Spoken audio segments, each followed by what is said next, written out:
Yes, salut à tous, c'est Coach AD, coach spécialiste des soignantes en France. Ravie de te voir sur cette vidéo. Je te retrouve aujourd'hui pour t'expliquer un petit peu quoi faire comme sport, à quelle intensité en fonction de ton objectif perte de gras. On est parfois vite perdu, on entend à droite, à gauche, on lit des conneries un peu partout, un petit peu de la désinformation sur les réseaux. En fait, il y a tellement d'informations qu'on ne s'y retrouve plus et qu'on ne sait plus quoi faire pour atteindre cet objectif de perte de gras. Donc, dans cette vidéo, je t'explique quoi faire et pourquoi le faire. On hésite surtout en ce moment qu'il fait beau entre le HIIT et le cardio. Qu'est-ce que c'est mieux à faire pour perdre du gras rapidement? J'entends toute une sorte de bêtises, faire de la corde à sauter, faire un peu plus de cardio, aller courir en extérieur, etc. Bref, j'entends vraiment beaucoup de choses. Donc, je vais tout éclaircir dans cette vidéo. Déjà, en fonction de ce que tu fais avant, je ne sais pas quel sport tu faisais ou quoi que ce soit, peut-être que tu cours juste en ce moment pour perdre du gras. En tout cas, stop ça et file faire du renfort. Rien de mieux que le renforcement musculaire. Donc que ce soit en salle ou à la maison, peu importe, mais vraiment opte pour des séances de renfort qui, en fait, le renfort va permettre d'augmenter ton métabolisme de base et donc de relancer tout ça et de perdre du gras plus facilement. Or, le cardio, c'est bien, ça va te faire transpirer, mais ça ne va pas te faire perdre du gras. Ok? Donc vraiment, opte pour le renfort qui, lui, va te permettre du coup, de décanter une perte de gras. Et derrière, à la fin de ta séance, tu pourras opter soit pour un HIIT, par exemple, soit pour du cardio. Mais si tu veux vraiment faire que du HIIT, que du cardio, parce que tu n'as pas le choix et que tu n'aimes pas la musculation et qu'il faut faire un choix entre les deux, quel est le meilleur? Vraiment pour moi, ce serait le HIIT. Même si ce n'est pas optimal, mais ce serait quand même le HIIT.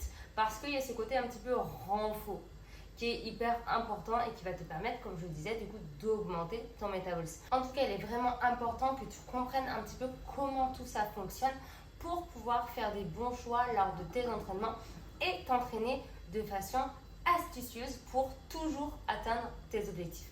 Parce que si en fait tu t'entraînes sans savoir pourquoi tu le fais et est-ce que ça va réellement marcher, tu vas te retrouver à faire des efforts monstrueux pour des résultats soit zéro, soit vraiment minimes. Et c'est juste que tu ne fais pas les bonnes choses pour atteindre tes objectifs. Donc, si je reprends, on part sur du cardio ou du HIIT, on opte pour du HIIT. Vraiment. Mais si tu as le choix et que tu peux faire du renfort, fais renfort. Dans l'ordre, ça va être renfort, HIIT, cardio. Et malheureusement, aujourd'hui, 95% des gens pensent que pour perdre du gras, il faut aller courir, se démonter à la course, courir, faire du cardio jour et nuit. Alors que malheureusement, pas du tout. Donc c'est pour ça que certaines personnes, j'espère que ce n'est pas ton cas, vu que tu vois cette vidéo, maintenant tu vas changer les choses. Les gens continuent à faire du cardio, même s'ils ne voient pas de résultats, ils continuent. Donc vraiment, ne persévère pas. Si tu ne vois pas de résultats pendant ton cardio, en fait, juste change, fais autre chose. C'est pas ce qui te convient.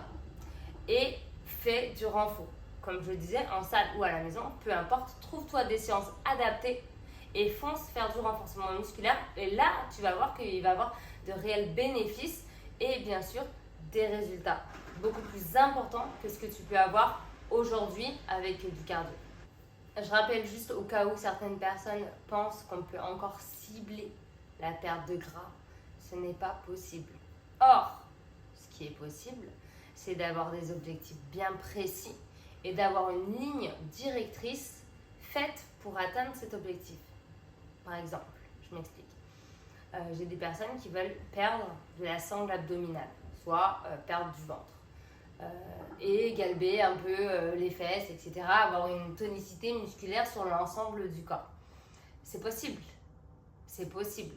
Je ne vais pas te dire oui, on va perdre du gras ici. Ce n'est pas possible. Je pense que tu l'as compris.